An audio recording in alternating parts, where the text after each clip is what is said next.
Hello, so I wanted to show you what a customer facing website created on Notion looks like. So what that means is that you can copy this link and paste in any browser and just click search, and you're able to see the website on any browser, as I mentioned.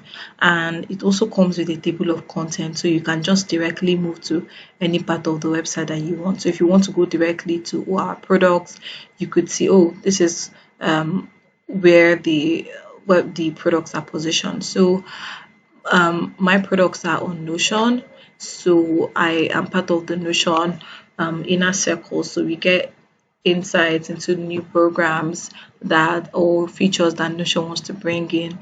This is my corner on the Notion marketplace, so you could get any template that you want as well from here.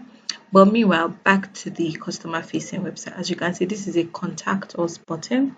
So this is all created on Notion. So you don't need any other external, um, link. This is all created on Notion. So you could fill this. Anybody can fill this, and you can, message me if you want to, get a website as well for your business on Notion, or you could just message me on Upwork. If you're seeing this on Upwork, just click the green button to message me.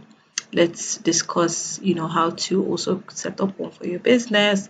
So that's it. This is just a very simple landing page to understand what Freshnet does, the customers they serve, their mission, services, and if you want to contact, definitely there's a contact button. And that's all for now. If you have any questions, once more, you can use the contact button or just message me on Upwork.